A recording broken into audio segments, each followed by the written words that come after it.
boa tarde a todas, né? Falando assim, parece tanta coisa, né? Estou ouvindo assim, nossa, eu já fiz tudo isso. Nossa, eu já fiz tanta coisa. Mas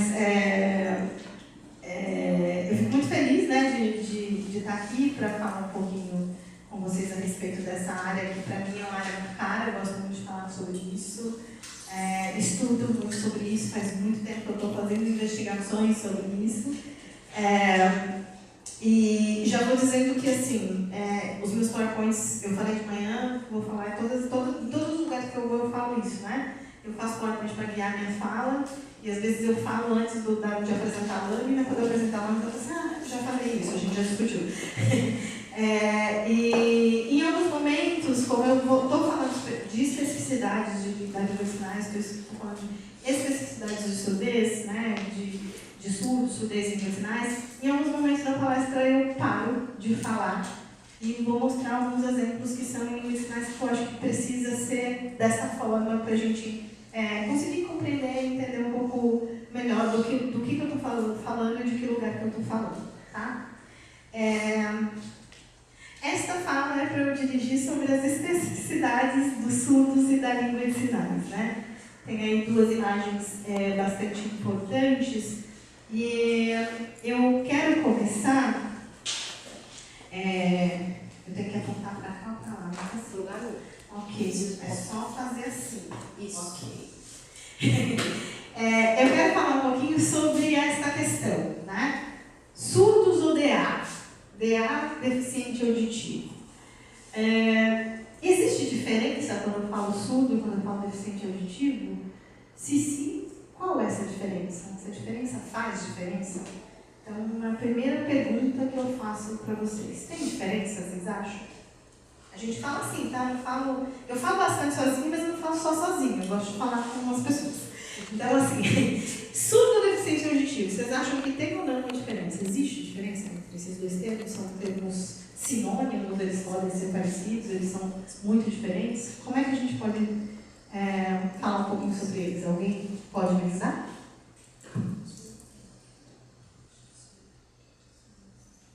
Tem várias coisas. Tem gente que acha surdo que é de nascença, outros acham que o surdo é um deficiente auditivo. E nem todo deficiente auditivo é surdo. Quem mais? Alguém arrisca? Não pode arriscar, gente. Não aprova, não vou dar nota, não tem essa coisa de estar nada. Só para a gente começar uma conversa, porque o que eu quero aqui é conversar.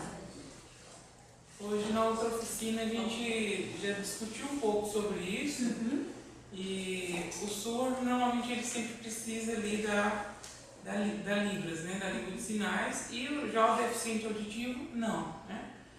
Tem alguns níveis de deficiência auditiva e, por exemplo, alguns níveis a pessoa consegue ouvir, mas tem ali uma certa defasagem, né? Tem um certo percentual que a pessoa não ouve completamente, por assim dizer, né? Todo o surdo. Muito bem. Mais alguém quer fazer mais algum complemento? Não? Vocês estão com medo de tirar a nota baixa na prova? Eu vou na prova depois da nossa atividade, tá? Mas assim, todo mundo está certo e a gente, assim, ao mesmo tempo tem razão e ao mesmo tempo a gente pode fazer outras interpretações. Então, como é que a gente define quem é surdo e quem é deficiente auditivo? A gente tem duas maneiras de pensar em dois caminhos teóricos para pensar sobre essas duas questões. Um caminho teórico é o caminho que a gente chama de, na minha área especificamente, né, na área da educação, quando a gente vai estudar as questões das pessoas com deficiência, por exemplo, a gente tem um caminho teórico que a gente chama de clínico patológico. E a gente tem um outro caminho teórico que a gente chama de socioantropológico. Ou sócio-histórico-cultural, enfim. Então, para o clínico patológico, a gente leva em consideração o tipo e o grau de audição que essa pessoa tem para definir se ela é ou não surda. E no socioantropológico, a gente leva em consideração como essa pessoa se vê, independente do grau ou tipo de surdez que ela tem. Então, se a gente for fazer uma análise clínico-patológica, e eu acho ruim a gente falar patológico, eu vou usar só clínico, porque o patológico é um termo que pode dar margem para uma ideia pejorativa, e não é isso que a ideia quer dizer, mas quando a gente faz a avaliação pelo viés clínico, o viés clínico vai dizer assim, quem tem uma surdez leve ou uma surdez moderada vai ser considerado um deficiente auditivo porque ele tem possibilidades de, com alguns recursos, por exemplo, de aparelho, de aparelhagem, de treinamento, de conseguir se comunicar e se organizar de forma oral, né? Da forma mais oralmente, ou de utilizar esse resíduo auditivo que ele possui, e se colocar como uma pessoa com uma deficiência, né, com um déficit auditivo.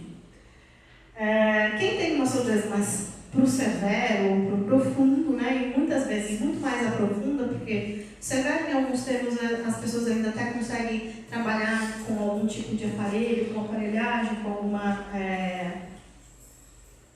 ideia de amplificação, mas quem tem uma surdez profunda é considerado surdo, né? Porque aí esses mecanismos são mecanismos que vão precisar ser muito mais diferenciados para ele conseguir alcançar essa posição de conseguir se articular de uma forma um pouco mais pensando na questão fonoarticulatória e de trabalhar com os resíduos auditivos. Na concepção socio-histórica ou socio-antropológica, como as pessoas possam dizer, né, essa representação ela muda um pouco porque para esse viés, o fator predominante não é o fator quanto de audição eu tenho, mas como eu me entendo. Então, se eu me entendo visualmente, então você diz, né, como é que eu trabalho? Eu trabalho com sinais, eu me entendo numa perspectiva visual, eu posso ser considerado surdo, independente de ter uma perda leve ou profunda, né? E eu posso ter uma pessoa, por exemplo, com uma perda profunda que não se entenda como um sujeito visual e que não use a língua de sinais e que tenha feito um trabalho muito grande durante muitos anos de terapia e que consigo utilizar a fala de alguma forma e aí eu me considerar não surdo, mas um deficiente auditivo. Então, tudo depende de como é que eu trabalhei essa perspectiva de reabilitação, né? Então, a abordagem clínica vai trabalhar na perspectiva da reabilitação e a perspectiva socioantropológica não vai trabalhar exatamente nessa perspectiva de reabilitação de fato, né? Acho que um ponto crucial entre as duas questões seria esse da reabilitação. Ok? Certinho? Estou olhando para você assim, né? Tipo a fona aqui, que eu sei que é fonte. Estou falando besteira não, né? Da área especificamente da fonoaudiologia, mas é como a gente interpreta. Então as figuras elas estão aí exatamente para dizer, né? Quando a gente trabalha com a questão da protetização, com os treinamentos fonoarticulatórios, a gente está pensando numa perspectiva de reabilitação, e quando a gente trabalha com a questão da língua de sinais, não necessariamente com esta reabilitação. E aí eu tenho um gráfico, só a convenção, né, de como que a gente chama aí, quem são essas, o que acontece nesses níveis aí, mas depois eu disponibilizo o PowerPoint, isso está em qualquer site que vocês procurarem, por exemplo, de fonoaudiologia, que vai pedir, ou de otorrino, que vai falar sobre perdas auditivas, ele vai trazer um gráfico muito parecido com esse. Esse é o de perdas que é um dos mais usados, né, nessa condição dessa gradação. E tem alguns que mudam, mas muda assim, entre 1 ou 2, em vez de falar de 40, fala de 45, em vez de falar de 70, fala de 75, mas geralmente nessa média, né? E aí a gente tem essa figura, que é uma figura clássica da audiometria, das coisas que a gente consegue ouvir e em que frequência que a gente consegue ouvir determinadas coisas. Então a gente percebe ali, e aí eu estou aqui, eu começar muito teórico, daqui a pouco eu parto para ser Cláudia, tá? Agora eu estou sendo mais teórica para a gente poder entrar no assunto das especificidades de uma forma geral. Mas a gente tem ali o que os fonos chamam de banana da fala, onde a gente tem uma concentração bastante grande das letrinhas que a gente está vendo ali, que são os fonemas, né? Então, qual o alcance daquilo que a gente fala, aonde é que a gente escuta. E mais para baixo, aquilo que a gente só vai escutar mais ou menos lá para baixo. Eu gosto de brincar com essa imagem, que a gente tem um telefone ali, né? Mais ou menos entre o 90 ali, e esse telefone a gente só ouve se a gente for para 1985, 86, porque hoje em dia a gente não tem mais esse telefone tocando dessa forma, né? Cada telefone vai tocar com uma intensidade, de um jeito, porque hoje a gente usa celular e todos os telefones celular tocam, né, com o mesmo toque, no mesmo volume, etc. Mas lá embaixo, mais para baixo, lá no 120, quando a gente tem, por exemplo, o avião, uma moto, né? Não necessariamente a gente está falando de som, mas a gente está falando de vibração, porque todos esses barulhos, esses ruídos, eles são ruídos que não vêm só com o barulho, eles vêm com muita sensação. Então, na verdade, essas pessoas... Desculpa. Eu só pedi para você levar um pouquinho para... Sim, eu ando bastante, mas eu vou ficar num lugar paradinho. Então, é um pouquinho dessa coisa de pensar o ruído. Eu tenho que segurar o microfone. Não falei, né? Eu falo que eu fiz uma lâmina e aí eu já falei sobre isso, eu não vou falar de novo. Antes da gente chegar aqui, deixa eu parar aqui, né? Bem aqui. Eu consigo, pode ser sempre? Ou precisa ser como? Tá bom? É que eu fico com a mão atada, aí eu quero falar e eu não consigo, porque eu estou meio segurando o microfone. Aí começa assim. Então, o que eu quero conversar com vocês sobre especificidades do que a gente chama de subespecificidades da língua de sinais. Hoje de manhã eu fiz uma oficina e a gente começou a conversar um pouquinho sobre o que é a língua de sinais. Porque a gente tem uma ideia de língua de sinais um tanto quanto... Eu vou usar essa palavra porque a linguística me permite, não posso mudar de lugar. Que é equivocada. Então, o que é essa ideia equivocada da língua de sinais? É que eu, falante de português, sei falar português, vou me organizar em português, e aí eu vou chegar no momento em que eu vou dizer assim, vou aprender a língua de sinais para eu poder trabalhar com os surdos. E aí, na hora que eu falo assim, vou aprender a língua de sinais para eu falar com os surdos, eu vou aprender a língua de sinais daquele modo tradicional dos cursos de língua de sinais que a gente encontra. E os cursos de língua de sinais ensinam a língua de sinais para a gente de que jeito? Ensina para a gente que tem um sinal para cada palavra. Aí, quando a gente vai trabalhar essa ideia de um sinal para cada palavra, eu começo a construir coisas, construir relações, construir processos, construir enunciados na língua de sinais baseado na minha língua portuguesa. Então, eu começo a fazer umas coisas do tipo assim.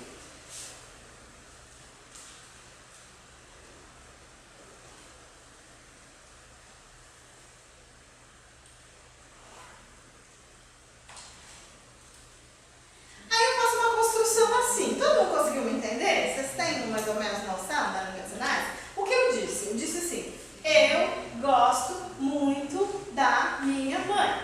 E aí eu vou dizer esse tipo de coisa e vou esperar que o surdo entenda o que eu estou falando. E aí às vezes ele olha para mim com um certo olhar do tipo, o que será que ela está dizendo? E o que eu estou dizendo é que eu gosto muito da minha mãe. Essa estrutura e o que eu acabei de fazer não é língua de sinais. O que eu fiz foi português. Só que eu fiz português usando os sinais da língua de sinais. E o que eu tenho que dizer? Eu tenho que dizer assim.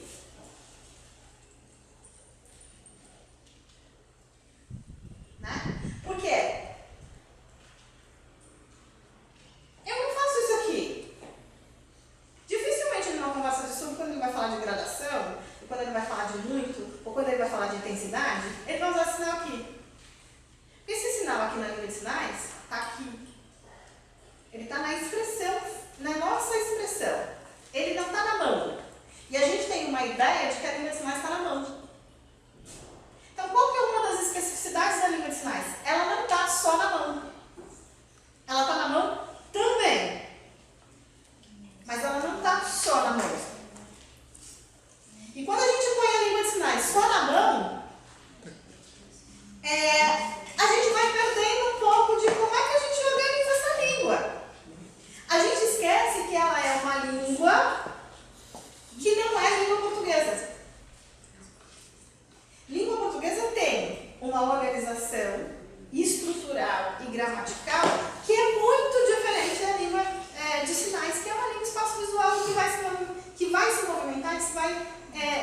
que vai se articular, que vai se apresentar de uma outra forma.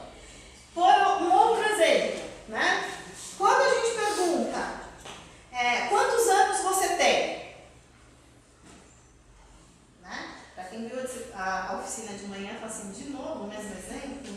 Tá, vou dar o mesmo exemplo só para ajudar, para a gente falar um pouquinho das especificidades. Mas eu vou perguntar assim, quantos anos você tem? Não. Eu vou perguntar. E isso aqui é língua de sinais, para dizer quantos anos você tem?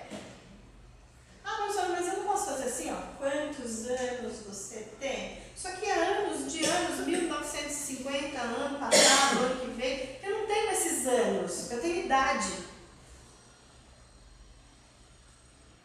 Então eu tenho que pensar na especificidade dessa língua, que é diferente da especificidade da minha língua portuguesa. Aí a gente vai pensar assim, e o sujeito que é surdo? Que a gente acabou de discutir aqui. Quem é surdo, quem é deficiente auditivo, quem é esse cara que está com quem eu tenho que fazer essa interlocução? Com quem é essa pessoa que eu estou trabalhando? Quem é essa pessoa que eu estou... quem é essa pessoa que está falando comigo? Ele é o surdo, ele é o deficiente auditivo, faz diferença, ele tem noção de que ele é surdo ou que ele é deficiente auditivo, ele tem noção de qual que é essa diferença? Quem que vai dar um peso maior ou um peso menor para aumentar ou diminuir essa diferença? Sou eu na hora da minha interlocução. Dependendo do tipo de interlocução que eu tiver com ele, eu reforço a minha ideia de deficiente auditivo ou eu reforço a minha ideia de surdo.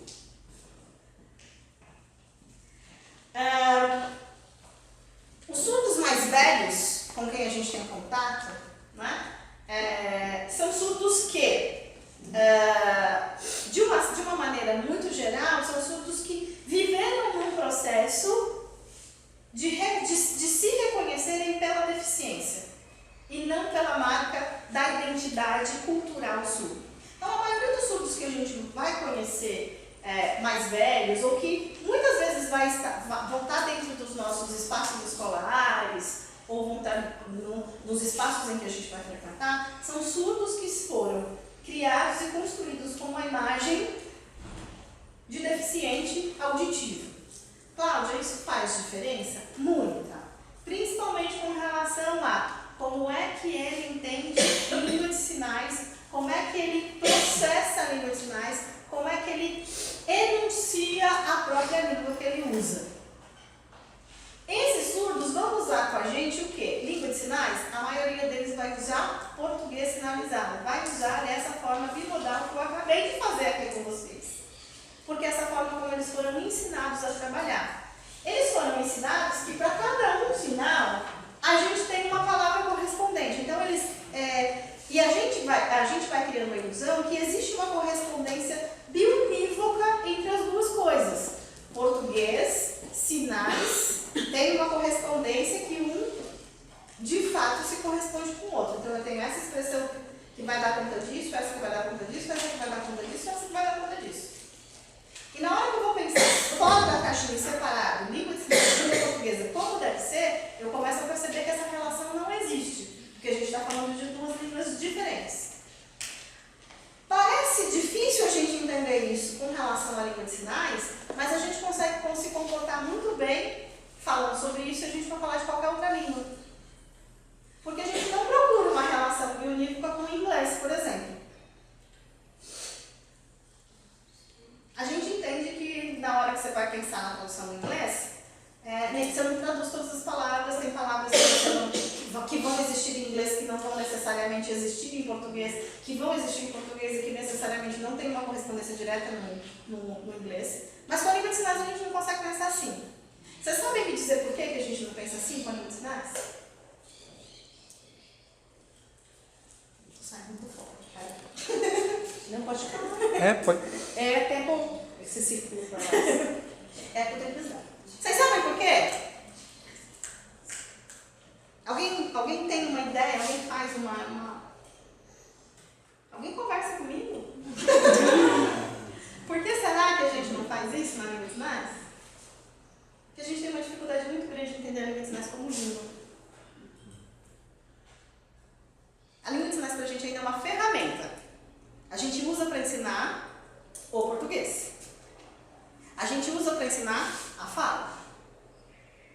gente usa para se comunicar, mas a gente não dá para ela um peso de língua. Qual é a especificidade da língua de sinais nesse sentido? Não tão diferente da especificidade da língua portuguesa. Para que serve o português? Para organizar pensamento, para as pessoas se estruturarem, para elas conversarem, para elas se expressarem. Não é só para falar. A gente não usa o português só para falar ou só para escrever. A gente usa o português para a vida, para se constituir. E a língua de sinais? A gente não entende que a língua de sinais faz isso. A gente acha que a língua de sinais é o quê? A gente vai usar a língua de sinais como uma ferramenta que vai possibilitar a gente a colocar esse surdo num espaço social comum ao nosso, para daí ele aprender português, para daí ele conseguir se constituir como gente. Nossa, Cláudia, que pesado. Mas é um pouco isso do que acontece, né? Quando a gente entra em contato com os surdos e quando eles começam a falar sobre as experiências de vida, as experiências de atividade, as experiências, o primeiro contato, até o contato com a língua de sinais, como aconteceu, se aconteceu antes, se aconteceu depois, se aconteceu tardio, se aconteceu mais próximo, ou se aconteceu mais no começo, a partir do momento que a gente tem essa ideia, né, que a gente entende essa ideia, a gente vai pensando nessa possibilidade de que, poxa, não é que a língua de sinais estrutura a cabeça da pessoa mesmo? Não é que ela não serve só para organizar ou uma ferramenta para se alcançar o português? Ela não serve só para isso, mas também para isso. A gente acaba invertendo a lógica do processo.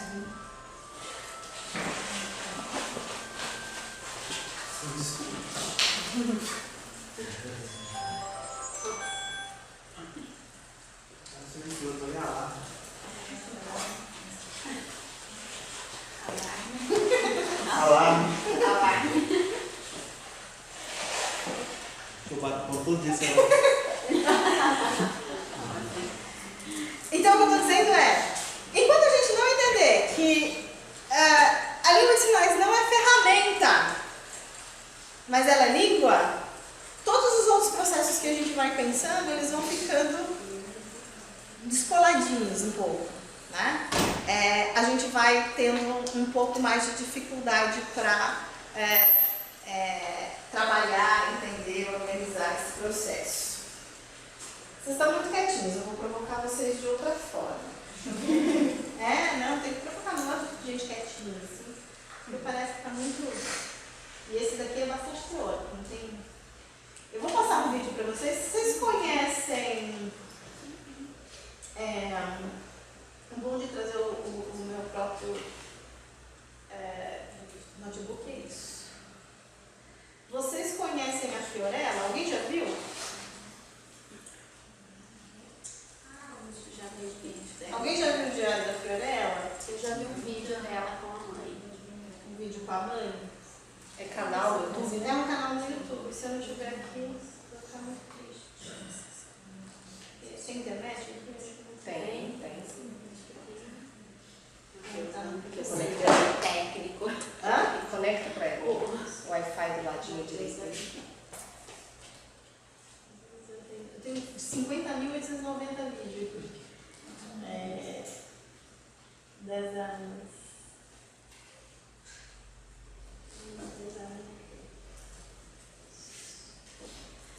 Então, assim, por que eu estou dizendo isso? Por que eu quero trazer o exemplo da Fiorella? Porque a gente vai falar de língua, a especificidade do surdo ou a especificidade da língua de sinais.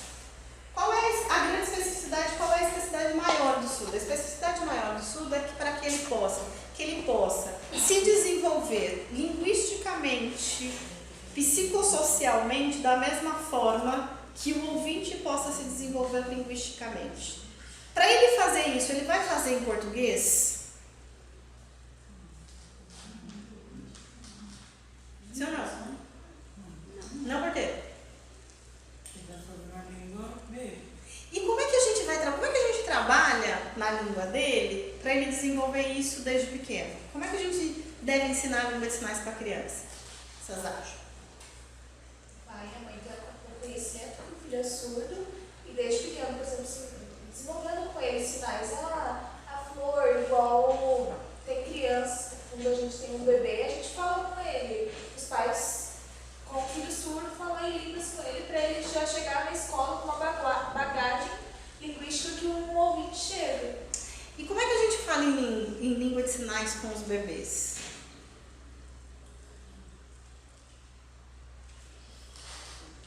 Apontando as coisas, assim, A gente apontar a língua de sinais? trazer, não sei. Vai falar em língua assim.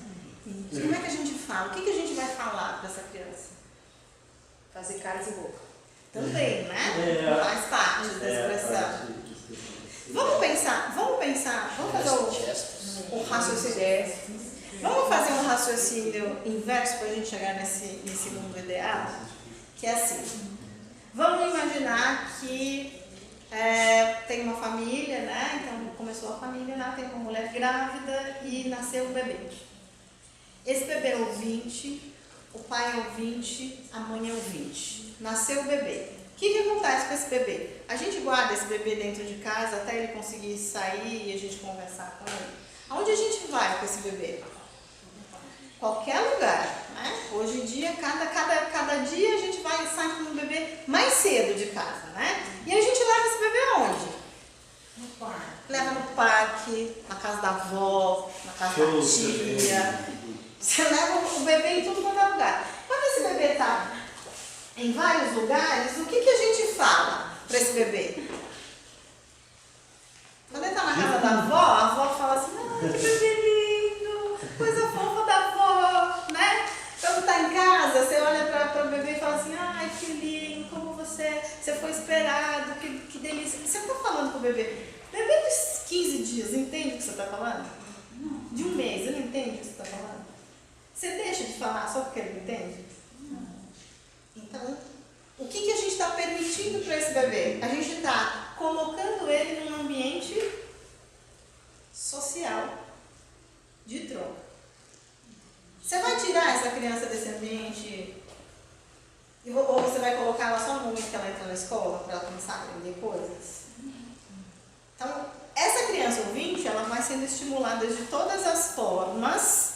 Tem língua, você está trabalhando, você está colocando ela dentro de um mundo social e que língua não é só aquilo que sai da boca da gente. Ela vai tendo um conhecimento e uma ampliação de linguagem que ela vê lá fora, ela vê lá dentro a casa da avó, o parque, a rua, a igreja, as pessoas, o movimento. Ela vai criando uma série de condições, ela vai se organizando, então ela usa o quê? Ela vai ouvindo essa informação, ela vai começar a qualificar essa informação. E quando ela chega na escola, a escola começa a dar o quê para ela? Condições dela pensar sobre isso que ela traz. Porque ela traz uma série de coisas. Ela traz inquietações, ela traz uma série de coisas. E a escola vai ajudar nesse processo dela organizar esses pensamentos que ela tem. Esse é o nosso primeiro bebê. Tá? Vamos ter 3 partes em menos de 15 minutos aqui. Então, aí agora a gente vai pensar que nasceu um bebê surdo numa família de ouvintes. Então, pai e mãe ouve, o bebê é surdo. Conhece um filho surdo. A informação confiável que ela tem do médico é que assim, a gente consegue fazer com que o seu filho tenha mais possibilidades se ele não for surdo. E aí essa mãe vai fazer o quê? Meu filho não escuta, eu não vou falar mais. O bebê lá, o primeiro bebê que nasceu, ele escuta, né? Mas ele entende tudo que as pessoas estão dizendo desde o começo? A mãe para de falar só porque ele não entende? O que esse bebê lê? Ele lê só a palavra? Ele lê expressão, ele lê gesto, ele faz uma leitura muito maior do que a leitura do som do que eu falo. E até um pouco dessa frequência do som, se eu falo mais grave, se eu falo mais agudo, se eu falo mais fininho, né? E todas as vezes que eu gosto de trabalhar muito na perspectiva de dizer isso, porque toda vez que eu vou ensinar línguas de sinais para os meus alunos ouvintes, eu falo assim, gente, agora vocês precisam fazer assim, né? Porque você fala assim, você tem que fazer a pergunta para ele, como que você chama? Qual o seu nome? Aí todo mundo faz assim, né? Eu falo assim, por que você está com medo de perguntar o nome dele? Você tem que fazer uma cara de quem está perguntando. Aí diz assim, professor, mas como que é a cara de pergunta? E aí eu fico assim, o que é cara de pergunta? A gente faz cara de pergunta quando a gente pergunta alguma coisa?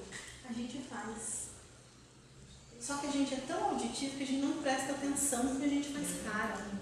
Porque a gente dá tanta atenção para aquilo que a gente escuta, que a gente não presta atenção que a expressão da gente muda quando a gente faz uma pergunta para a pessoa.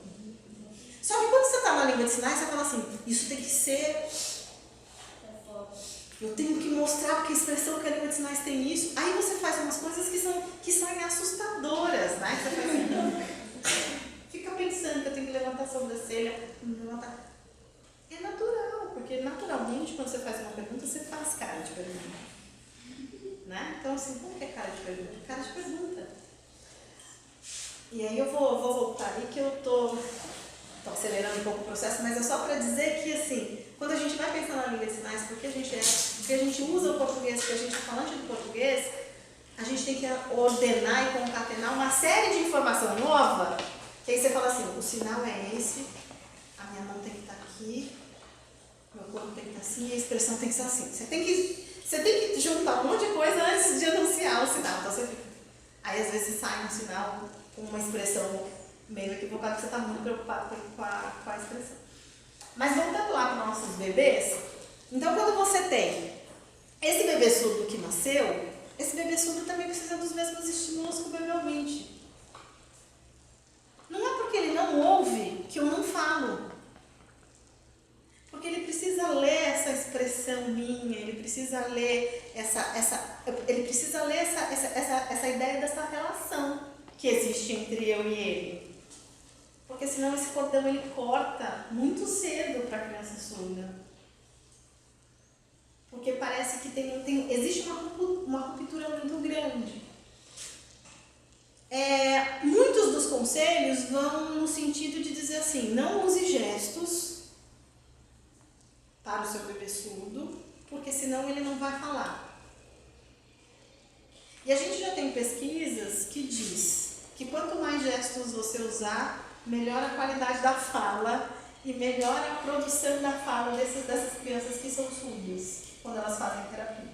Então, isso é um mito, né, de que se você usar gesto, a criança para de falar. Porque antigamente se dizia assim, né?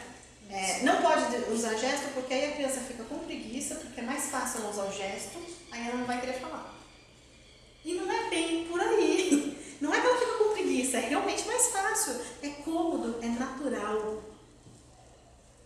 Assim como é natural pra gente pronunciar a palavra e dizer. Né? Para ele é natural isso aqui. Né? Então, nasceu esse bebê, o que eu vou fazer? Eu deveria dar para ele as mesmas condições que eu dei para o bebê ouvinte que nasceu na família ouvinte. Eu não dou porque eu não sei, eu não conheço. Aí eu vou procurar, fora o otorrino, eu vou procurar os outros espaços. E os espaços que eu tenho, e hoje a gente tem, para o bem ou para o mal, o espaço da internet. Aí eu vou para o mundo da internet e vejo um monte de coisa que tem lá na internet. Eu não conheço a área, então eu não sei selecionar material. E eu começo a trabalhar com essas crianças surdas, mostrando imagem e fazendo sinal para ela. Aí você fala assim, olha, eu dei o sinal para ele de mãe. Ah, é mamãe. Amanhã eu vou ensinar para ele o sinal de água. E mostro lá, e conforme essa criança vai crescendo, eu vou mostrando imagem e vou fazendo sinal. Vou mostrando imagem e vou fazendo sinal. Eu estou dando língua para essa criança? Sim ou não? Não senti firmeza mesmo. Não. Eu não estou dando língua para essa criança. Eu estou dando fragmento de uma língua para ela. O que ela me responde? Fragmento de língua. Ela não pensa? Ela não organiza pensamento? Baseado em quê? Que língua que alicerça essa organização desse pensamento para me responder? Uma pseudolíngua. Porque é fragmento, porque eu dei para ela fragmento. Ela não pega nem a oral, que todo mundo ao redor dela fala, mas ela também recebe fragmentos. Então ela me devolve fragmentos. Então a gente tem duas crianças aqui agora em idade pré-escolar, tá? Estou deixando elas aqui com 6 anos. Para nascer a outra criança. Aí nasceu a outra que é surda, filhos de pais surdos, e faz muita diferença eu dizer que esses pais surdos são usuários de língua de sinais.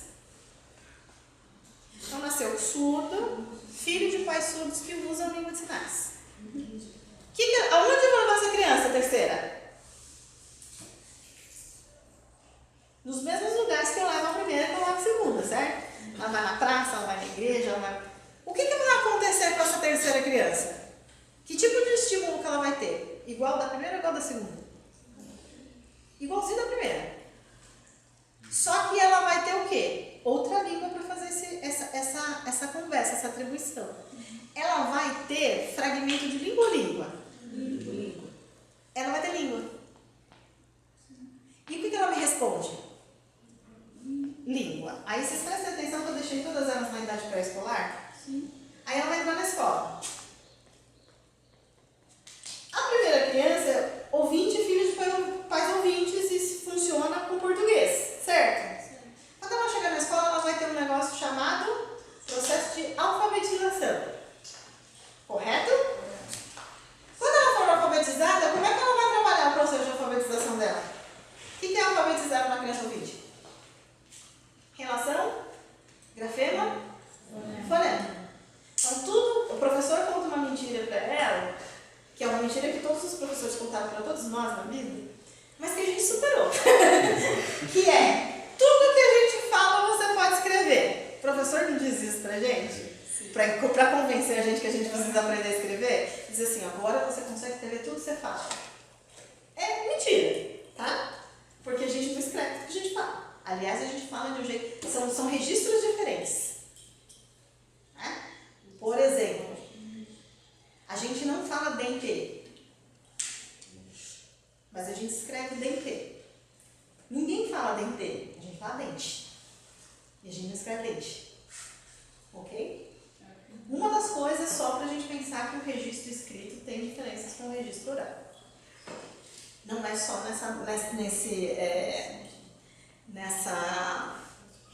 nesse nível, né? Não só no nível fonológico, mas tem muitas coisas que a gente fala e que a gente não escreve. Por exemplo, a gente fala com ênfase, a gente fala com entonação. E essa entonação e essa ênfase, às vezes a gente consegue colocar isso com sinal, né, gráfico de pontuação, e às vezes a gente consegue fazer isso na ortografia, pensando nos acentos, mas às vezes a gente não dá conta de colocar uma ironia uma ironia com tudo aquilo que a gente pensou no papel. Né? Isso está muito no registro. A nossa língua oral também tem muitas marcas na nossa expressão, mas a gente dá muita atenção para a questão da organização, da oralidade do som. Então a gente ensina essa criança primeiro aqui que ela vai fazer relação grafema e fonema. Ela consegue? Consegue. E aí ela vai fazer umas coisas que eu acho tão bonitinhas que as crianças fazem. Eu achei que nenhuma criança ia fazer da minha família, porque eu não tinha mostrado para ninguém. Isso está num livro da professora Maria Cristina Pereira, que eu achei bem interessante, e a minha sobrinha escreveu essa semana para mim, e ela escreveu isso. Eu falei assim, eu vou tirar uma foto e vou guardar, porque ela pensou isso e ela fez assim. Ela escreveu gato, e ela escreveu gato assim, H-T-O, porque a letra é H. H, gato.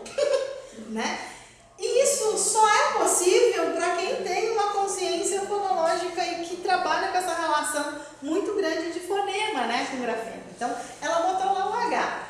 E eu achei bonitinho e minha cunhada desesperada. Ai, meu Deus, olha só, a Natália tá confundindo tudo. Eu, não! Ela tá no processo, né? Ela é criança, ela tem 6 anos. Ela tá nesse processo de aquisição mesmo. Então, para ela isso é normal. Então, o que vai acontecer com essa primeira criança? Essa primeira criança vai começar a trabalhar naqueles níveis. Eu não sei se nem todo mundo aqui é professor, né? Fez pedagogia, etc.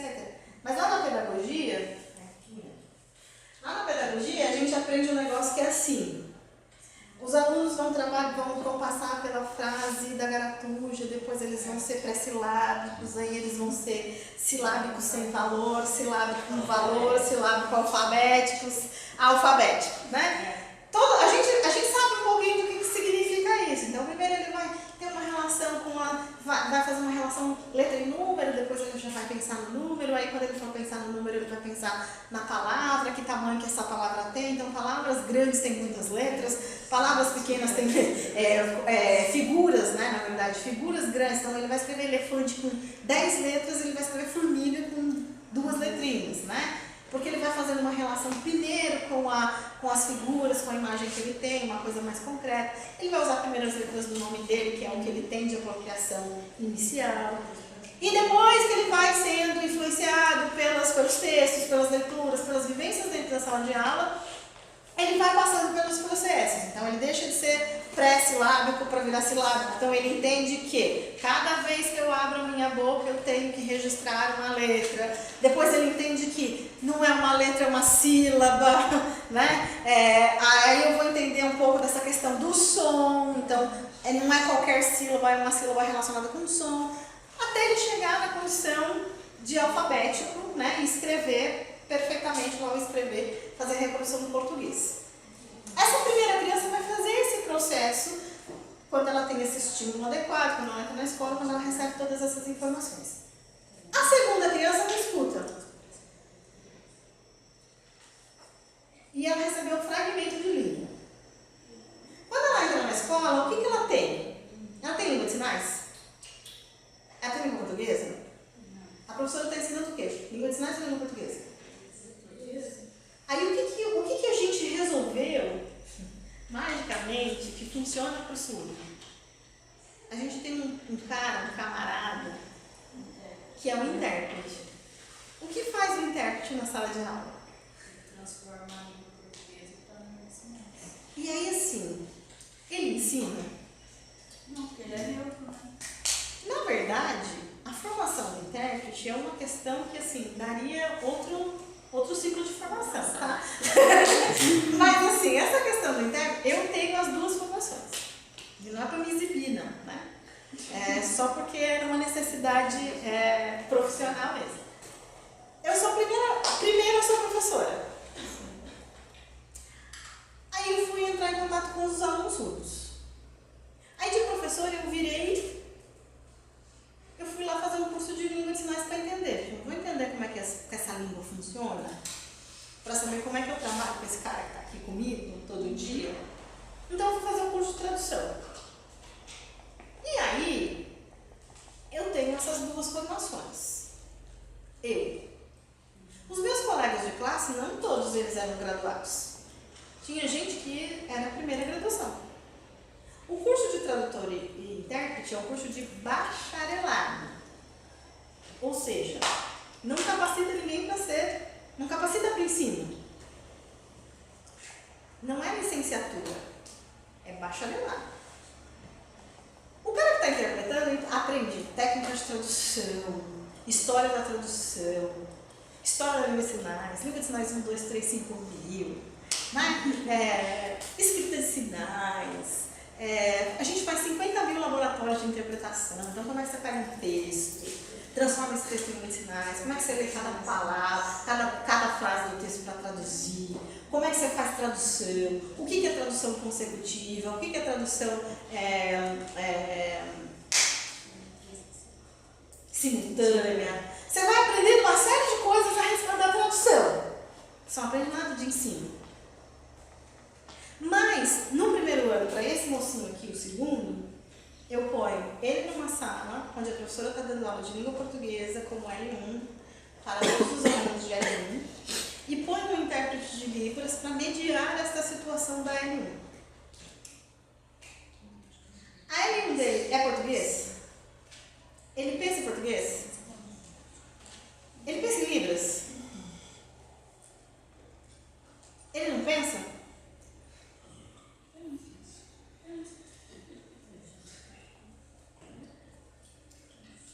Eu vou deixar o segundo mocinho eu vou deixar em stand-by, tá? Não vou responder ainda não. Vocês vão me ajudar a responder a situação dele. Ele não pensa, será? Aí eu tenho esse terceiro camarada aqui. O terceiro é surdo, filho de pai surdo, trabalhou todo o processo. Qual que é a linha dele? Libras. Para aonde ele vai na escola? Quando ele chega no ensino fundamental, ele vai para uma escola que ensina português como? Como ele usa. E a L1 dele é língua portuguesa? Ele vai ter sucesso? Mas ele tem alguma defasagem linguística? E como é que ele vai fazer relação grafema-fonema?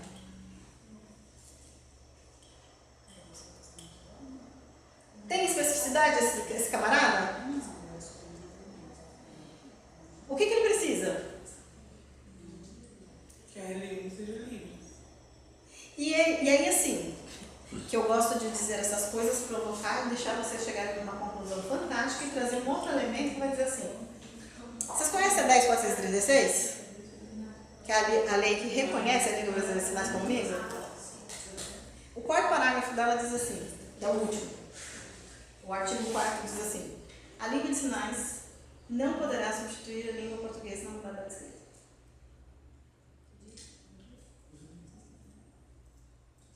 Eu posso ensinar esse cara só a língua de sinais? E o que eu faço com ele? Eu chamo um intérprete para trabalhar com ele em língua de sinais, na língua portuguesa? É um intérprete o cara que vai trabalhar com ele? Das especificidades que a gente tem, então a lei vai dizer assim, eu disse isso de manhã, vou dizer de novo, né? A lei vai dizer que o surdo é bilíngue pela força da lei. Ele vai usar a língua de sinais? Ele tem direito de usar a língua de sinais? A língua de sinais é reconhecida? Ou dá? Ele pode só usar a língua de sinais? Não, o artigo 4 está dizendo que se ele não usar português, ele está fora da lei. A língua de sinais não pode substituir a língua portuguesa na modalidade, pelo menos na modalidade escrita. E aí? O que eu faço com esse cara? No Brasil, para cada lei a gente tem um decreto que vai dizer assim, como é que a gente vai fazer então essa lei funcionar? Tá certo? Aí a gente tem o 5626, que é de 2005, que é o decreto.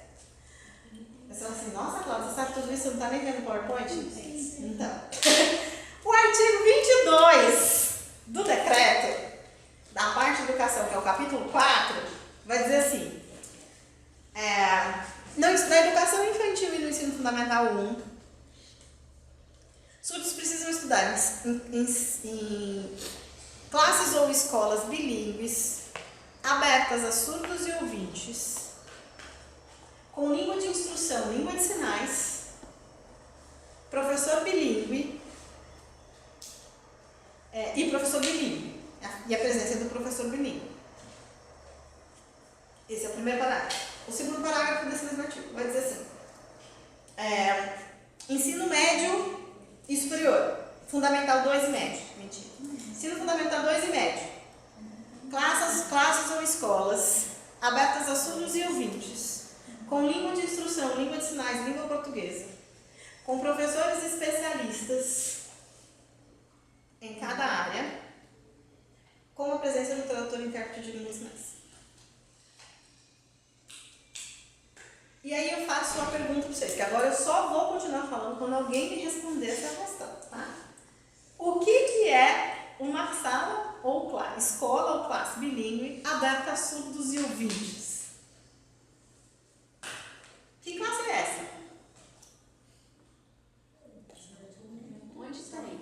Onde tem? Onde Fala. tem essa classe? É difícil, né? Ah? Uma sala dessa, o professor está lá, vai vamos alfabetizar ali os ouvintes e os surdos, né? Ao mesmo tempo. Isso daí é... Fala mais. Eu vou abrir aqui um negócio também. Fala mais que eu quero ouvir. Que sala é essa? Vocês já viram essa sala?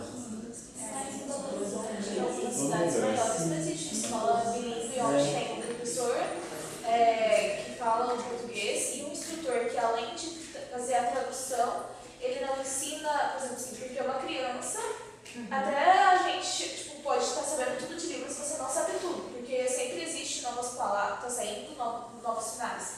Então, vai ter um instrutor e intérprete para ensinar novas palavras e ensinar e fazer a tradução para ele dentro da sala de aula. Tem algumas escolas que são assim, não tem?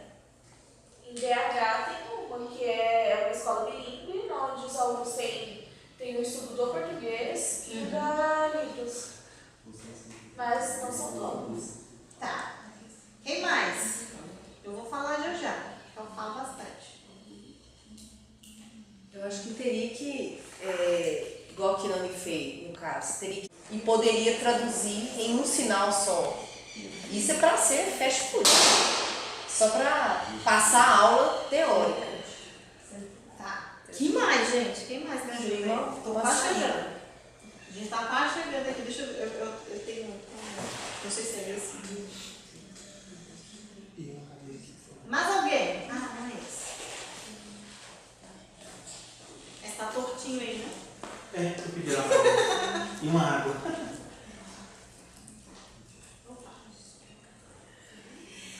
Salas bilíngues, abertas a surdos e ouvintes, né? Com língua de instrução e língua de sinais. Que sala é essa? Né? Essa sala é uma sala. Deixa eu ver se eu acho aqui. Eu tenho certeza que tem um filme, eu acho que é esse. Dos filmes do YouTube. É essa mesmo. O decreto está dizendo assim, eu desconectei em algum lugar, alguma coisa. Porque eu com a tecnologia a gente não manda junto. É a partir de qual? Pode ser, link?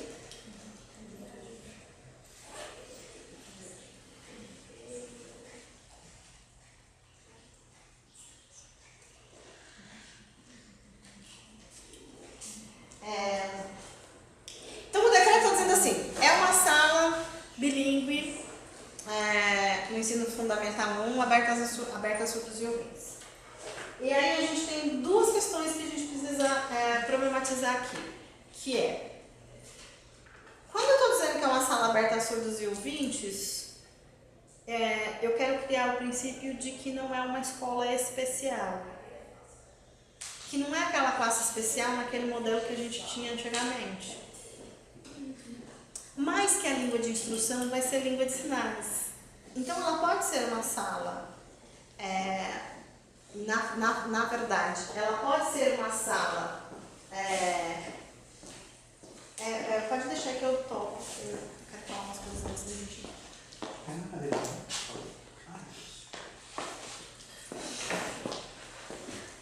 Então ela vai poder ser uma sala em que eu tenha surdos e em que eu tenha ouvinte, em que eu tenha surdos e que eu tenha ouvinte, mas a língua de instrução é a língua de sinais. E aí eu vou dizer assim, o que acontece com o surdo quando ele entra na sala do ouvinte? Que língua que é a língua de instrução? É uma língua que ele tem acesso? Não. Mas o pai dele matricula, a família matricula ele lá, matricula. Vocês matriculariam o filho de vocês ouvinte numa sala onde a língua de instrução é a língua de sinais? Seu filho ouvinte? Não. Por que não? Ele vai perder uma série de coisas, né? Conseguir desenvolver o processo na medida que ele tem que desenvolver. O decreto está dizendo o seguinte, precisa ser uma sala que ele consiga desenvolver. Então, eu não estou dizendo agora que precisa ser uma sala especial, um modelo de sala especial, que tem que ser uma escola especial. precisa ter um lugar onde alguém, de alguma maneira, vai desenvolver o conteúdo em língua de sinais. Precisa ser só em língua de sinais? Eu posso ter dupla docência. Então, posso ter uma professora que vai trabalhar, posso ter os ouvintes ali, a professora trabalhando em português, mas eu tenho não um intérprete, mas um educador, um professor que dê conta de fazer tudo aquilo que está sendo falado em português com uma metodologia adequada, pensando que é uma L2 para a língua de sinais. Esse é um filme francês. Todo mundo já deve ter visto, porque todo mundo que estuda surdez já viu esse vídeo. Vocês não? Chama Sou Surda e Não Sabia, tem no YouTube. É só olhar lá no YouTube. É um vídeo que está livre lá no YouTube. Chama Sou Surda e Não Sabia. É um clássico, quando a gente vai falar de língua de sinais, todo mundo já viu. Eu vi.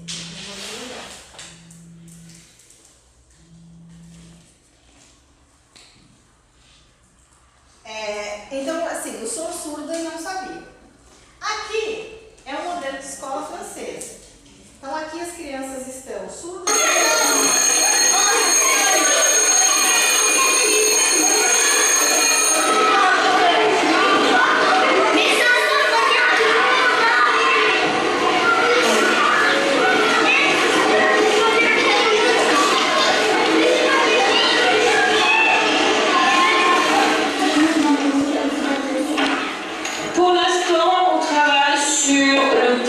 le dessin, on verra après. Maintenant, je me le quitte. Donc, vous réfléchissez. Vous avez ici des petites choses qu'on a retrouvées ce matin en y réfléchissant ensemble. Et vous écrivez. Vous avez une vidéo et qui n'est pas bien vraiment placée pour pouvoir travailler ensemble.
Eles estavam brincando todos juntos.